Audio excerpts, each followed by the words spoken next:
A paz, meus irmãos. Hoje nós temos um assunto bem interessante para conversar e também para que você fique atento aos acontecimentos, aquilo que está ocorrendo em Israel. Essa guerra que não é de agora, mas que é um sinal da vinda do Senhor Jesus Cristo, do arrebatamento da igreja.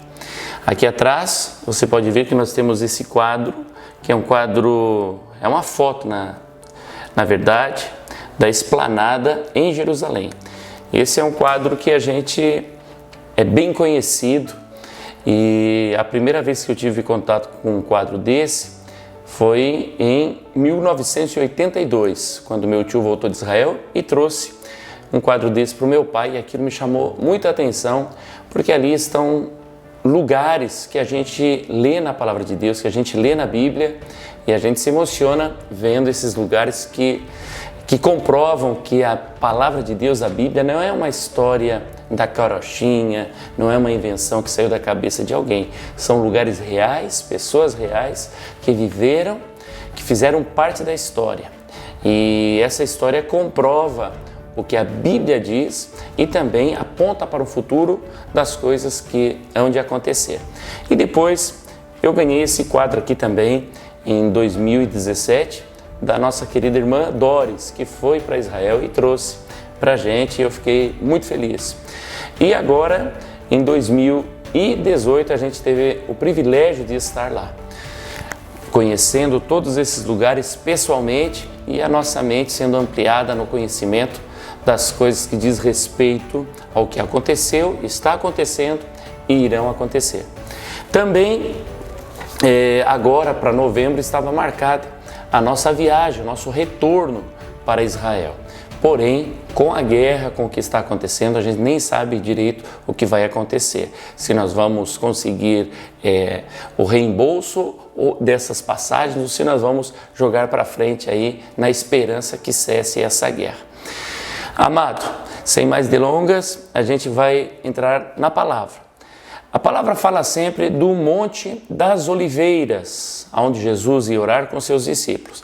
Então, quem tirou esta foto tão famosa, essa pessoa estava no Monte das Oliveiras. Quando você está de frente para esta imagem que se chama hoje a esplanada em Jerusalém, a pessoa está no Monte das Oliveiras, para você compreender o contexto, aonde Jesus vai voltar, aonde ele vai pisar os seus pés. Quando nós olhamos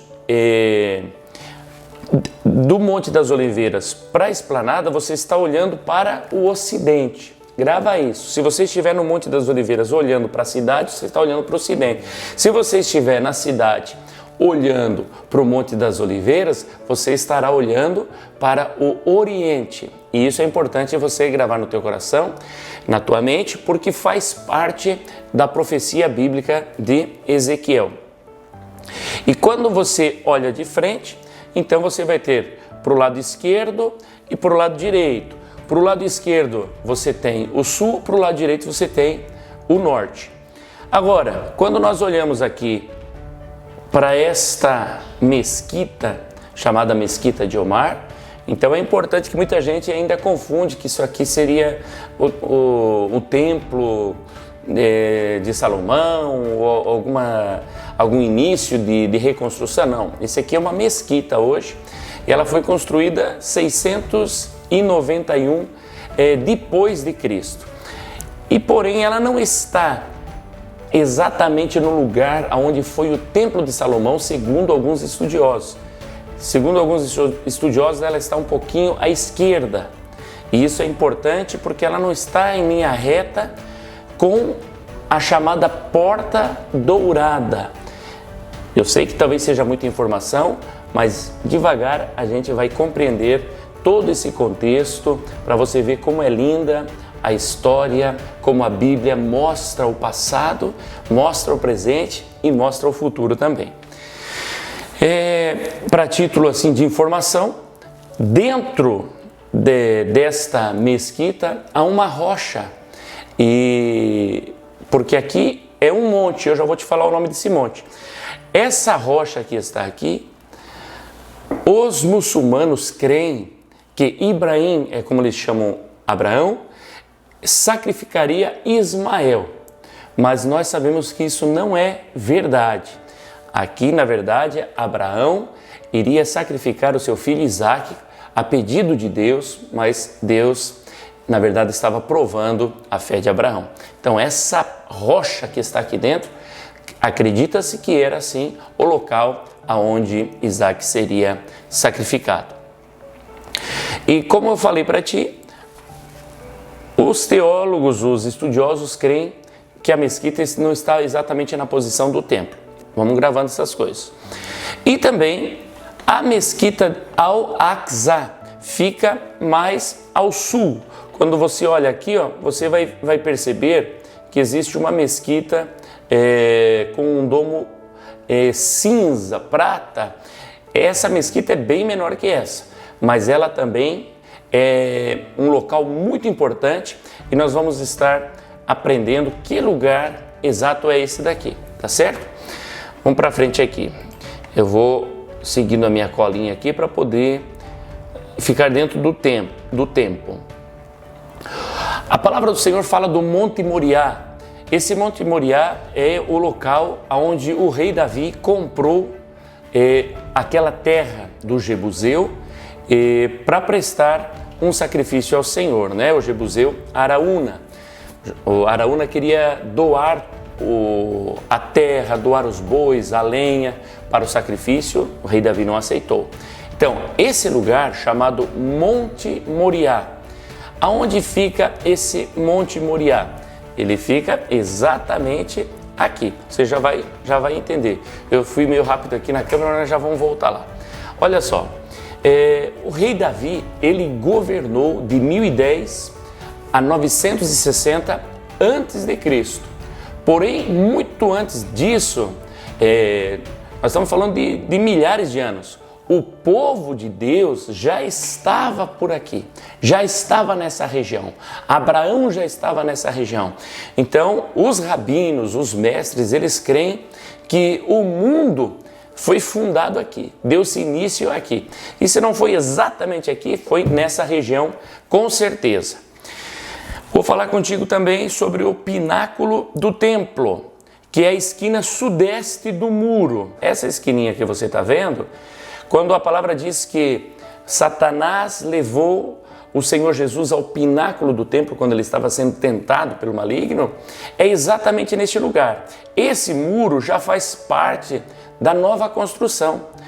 Não é exatamente da época de Jesus, porém a base sim, a base é a mesma base, é o muro aonde Jesus foi levado. Só para você entender aonde todas as coisas aconteceram quando você lê. Aqui Jesus foi tentado ali, mas não sucumbiu às tentações de Satanás. E quando nós olhamos nesse lugar, você vai perceber que aqui há uma baixada, e essa baixada que existe aqui é um monte descendo. Esse lugar é chamado de Vale de Cedron ou também o Vale de Josafá, do rei Josafá. Nesse lugar muitas coisas aconteceram.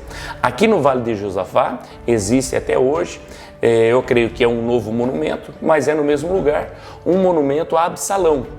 E é interessante que nesse monumento as mães levam até hoje os seus filhos, as crianças, e as crianças atiram pedra nesse monumento. Por quê? Porque Absalão é uma pessoa que desonrou o seu pai, o rei Davi. Então é um lugar triste, porque Absalão não teve herança, não teve filhos, e tudo que ele fez foi um monumento a si mesmo. Tá certo? Só para vocês se orientando. As escadarias, eu quero falar um pouquinho para você. Aqui você vai perceber que tem o pináculo, que é chamado o pináculo do templo, e depois aqui ainda continuam os muros, toda essa parte aqui, ó. E se você chegar aqui em cima, você vai perceber que há uma entrada que levaria ao templo. Nessa entrada existem escadarias, e essas escadarias são, é comprovado, as mesmas da época de Jesus.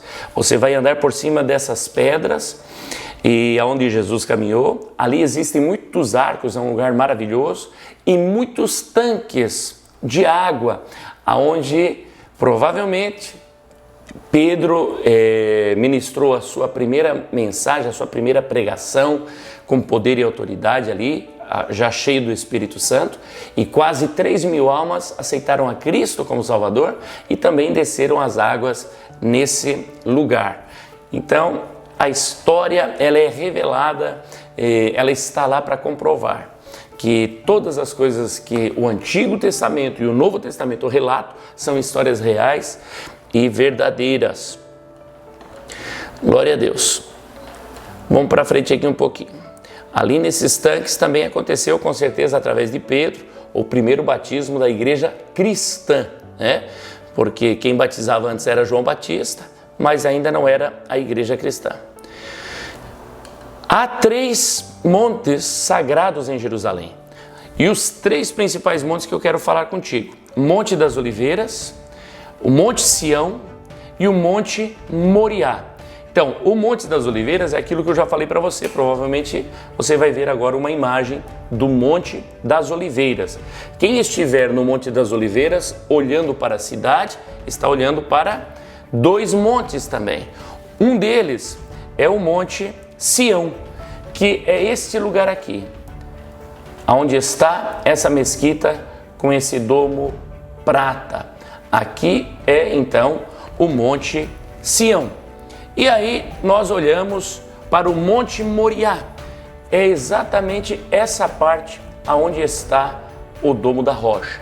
E aí você diz, mas como assim? Aqui é monte, aqui é monte? Sim, porque aqui esse monte ele subia, ele ia até em cima. Pode ver que aqui é cortado. Ó, se você perceber, foi cortado aqui. Então aqui ele subia, Monte Sião, descia e Monte Moriá. Porém, o rei Herodes, o que ele fez? Ele aplainou, colocou colunas, encheu, fez um aterro e deixou essa parte reta aqui. Então, quando você estiver lendo a palavra de Deus, o Monte Sião, onde é o Monte Sião? É aqui. Aonde é o Monte Moriá? Aqui. Tá certo? Toda essa região aqui do Sinai também. Após a Santa Ceia do Senhor Jesus, vou voltar um pouquinho. Vamos falar um pouquinho sobre o Monte Sião, onde aconteceu a última Santa Ceia e aonde o Espírito Santo desceu no Pentecostes. Aonde que aconteceu isso? É exatamente aqui no Monte Sião. Aqui onde está essa mesquita, havia nessa região aqui um cenáculo, aonde houve a última ceia e aonde houve também a descida do Espírito Santo. Olha que bacana, né? Você já ouviu falar tanto sobre isso, sobre a Santa Ceia, já ouviu falar sobre a descida do Espírito Santo, mas quem sabe não sabia aonde se localizava. Pois bem, exatamente neste lugar aqui. Para frente, após a Santa Ceia, aquela última ceia que o Senhor tem com seus discípulos, a palavra diz que Jesus foi para o Getsêmani. Como que Jesus faz? Ele desceu, era pertinho, ele desceu pelo Vale de Josafá e subiu então para o Monte das Oliveiras e chega ali no Jardim do Getsêmani, que existe até hoje. É um lugar bem próximo, questão de minutinhos, você está no Monte das Oliveiras, você está no Jardim do Getsêmani. Muito bacana. E ali no Getsêmani, então Jesus fala com Deus Pai e decide definitivamente entregar a sua vida por mim e por você. Glória a Deus. Vou falar um pouquinho contigo agora sobre o Templo de Salomão, que estava assim nesta região onde está ali a mesquita de Omar hoje. O Templo de Salomão ele foi construído 970 anos antes de Cristo e foi destruído por Nabucodonosor em 586, 587 antes de Cristo também. O primeiro templo tinha a arca, a Arca da Aliança. Dentro da Arca da Aliança estavam as tábuas da lei, a vara de Arão que floresceu e também o chamado Urim e Tumim. Os judeus, eles voltam para a sua terra em 535 por decreto de Ciro, né? E começam a reconstruir o segundo templo. Mas eles param a construção em 521 a.C. por fofoca de Sanbalates e Tobia. Irmãos, isso aqui é importante, a gente precisa fazer uma pausa aqui. Toda fofoca, toda murmuração atrasa a obra, atrasa o crescimento da igreja, atrasa o crescimento da cidade, do país e atrasa o crescimento da tua família. Se na tua família há fofoca, há murmuração, há reclamação, pode ter certeza, a tua família está andando devagar. Não há aceleração, não há nem o que é normal, imagina o sobrenatural de Deus. Então fofoca é uma desgraça. Agora, finalmente em 518, tá? Antes de Cristo, é finalizado o segundo templo, porém ele era bem mais simples que o primeiro e já não continha a arca, as tábuas da lei, a vara de Arão que floresceu, já não continha mais esses artefatos que faziam toda a diferença. Herodes, né, faz um acordo com César e ele, que era um grande construtor, então como nós já falamos, ele constrói ali, ou melhor, estendeu a chamada esplanada em Jerusalém. Herodes, ele começa também a construir o templo de Herodes, 18 anos antes de Cristo, e morre 4 anos antes de Cristo. No tempo de Jesus, ainda não está finalizado, só fica pronto 65 depois de Cristo e é destruído 70 depois de Cristo o templo de Herodes. Só para você ir compreendendo o contexto aonde Jesus vai voltar e aonde todas as coisas acontecem. A palavra diz que Israel é a figueira, né? Um dos símbolos de Israel é a figueira. Quando você olhar para a figueira, é o relógio de Deus, você vai perceber que tudo que acontece no mundo, tudo que aconteceu está relacionado com Israel. O terceiro templo, a Bíblia fala que será restituídos os sacrifícios e para isso é necessário a chamada bezerra vermelha e os utensílios e também um templo para que haja sacrifício a Deus. Pela lei judaica, precisava ter isso, bezerra vermelha, utensílios e um templo. Os utensílios já estão todos prontos em Israel. Os judeus já têm todos os utensílios do templo e a bezerra vermelha, que é interessante, ela havia desaparecido, havia sido extinta. Mas com os processos do avanço da tecnologia, essa bezerra voltou agora à vida. Eles conseguiram trazer e já existe a bezerra vermelha também.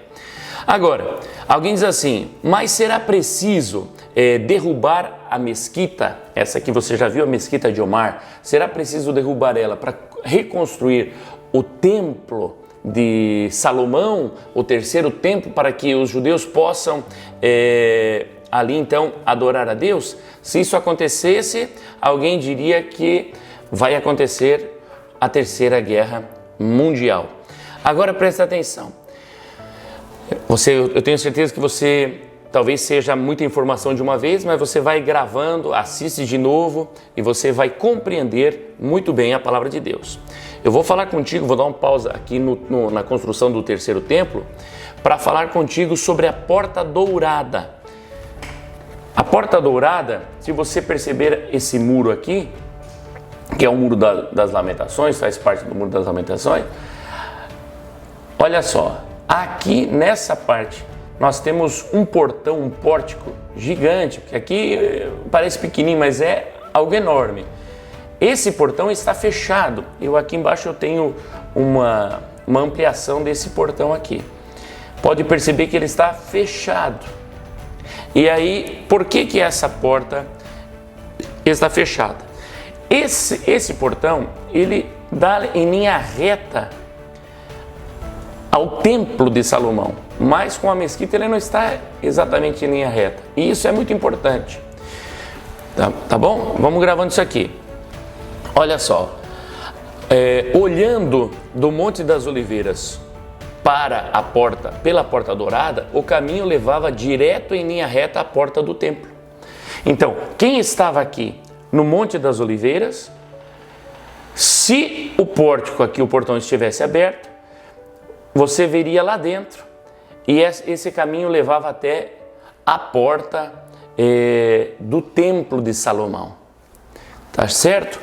Quando o véu do templo se rasgou, quem estava no Monte das Oliveiras, quem estava fora, como a porta estava aberta, você via então o véu do templo. Mas quando o véu se rasga, podia-se ver o Santo do Santo. Então, tudo isso indica que o templo não estava exatamente onde está hoje o Domo da Rocha, mas o templo estava mais à direita, certo? Compreende essa palavra? Veja, aqui está a mesquita de Omar e o portão está aqui. Esse portão era o que levava diretamente ao templo de Salomão, a porta principal. Então acredita-se que o templo estaria mais ou menos por aqui e não aqui onde ele está hoje. Isso é muito importante porque acreditam os estudiosos, né?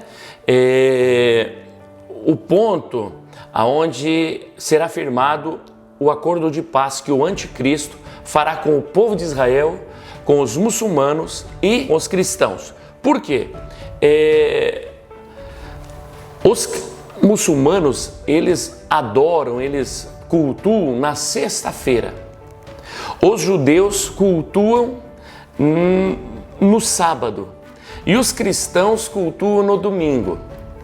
Então, acredita-se que o anticristo, quando for reconstruído o templo, ele vai conseguir unir essas três religiões. Então, alguém está pensando, agora já é o fim. Eu creio que ainda não é o fim, por quê? Porque o templo ainda não está reconstruído. Porém, o arrebatamento vai acontecer antes dessas coisas. Então, você precisa compreender que o arrebatamento é uma coisa e a segunda vinda do Senhor Jesus é outra. Então, o anticristo, o que ele vai fazer? Ele vai reconstruir o templo e vai, então, dizer aos judeus, aos muçulmanos, vocês vão usar o templo na sexta, tranquilo, sem problema. No sábado os judeus adoram o seu Deus e no domingo os cristãos adoram o seu Deus. Quando o templo estiver pronto, e eu creio que será no meio da grande tribulação, na verdade, porque os primeiros 3 anos e meio desse período de 7 anos será um período maravilhoso, né? de prosperidade, onde o anticristo vai estar operando sinais e maravilhas, e haverá paz e segurança, e todos entrarão em acordo na construção desse templo.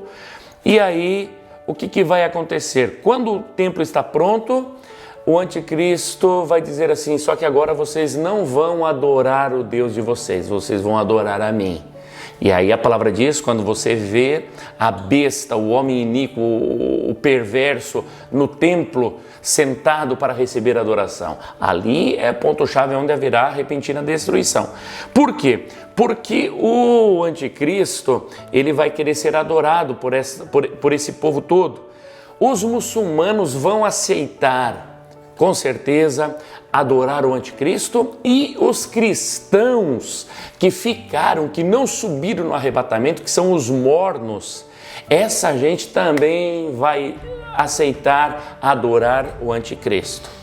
Serão enganados. A palavra diz que se não fosse abreviado aqueles dias, se não fosse a misericórdia do Senhor, até os escolhidos seriam enganados, mas pela misericórdia do Senhor haverá um povo sim que se salvará na grande tribulação. Porém, os cristãos mornos vão também adorar sem problema no templo ao anticristo. Porém, os judeus, eles não vão aceitar adorar outro Deus, porque eles só adoram Elohim. E é ali onde vai haver então um retorno da comunhão com Deus, porque Deus vai ver ali então essa volta dessa busca de servir a Deus acima de tudo e de qualquer coisa. E nesse momento então o anticristo e o mundo todo se revoltará contra os judeus, e como ele sempre foi odiado, mas ali é para exterminar então todas as nações do mundo contra os judeus nesse templo de Salomão. Tamo junto? Vamos para frente. Então, a porta dourada, essa que nós falamos que ela está fechada hoje, né? Ela não era utilizada para o povo todo entrar ali no pátio do templo, não. Somente o sumo sacerdote é que passava por ela uma vez por ano. O sumo sacerdote passava por essa porta e quando Jesus esteve aqui na terra, ele passou por essa porta. E é aqui onde está um ponto-chave na nossa aula. Mas, para esse vídeo não ficar longo demais, você está só no comecinho. Tem muita coisa boa, bem bacana para passar para você e nós vamos passar no próximo vídeo. Tá bom? Se você gostou até aqui, fica conosco, compartilha, comente, diz aí, pastor, não entendi isso, não entendi aquilo, ou discordo disso, para a gente estudar a palavra junto. E no próximo vídeo a gente vai dar seguimento. Por que essa porta está fechada? Por que Jesus passou por ela? Essa porta que leva à porta principal do templo, tá certo? Aqui é coisa-chave para o arrebatamento da igreja e para a segunda vinda. Fica na paz do Senhor Jesus. Se você ainda não é inscrito, se inscreva no canal, dá um glória a Deus aí e compartilha com seus amigos.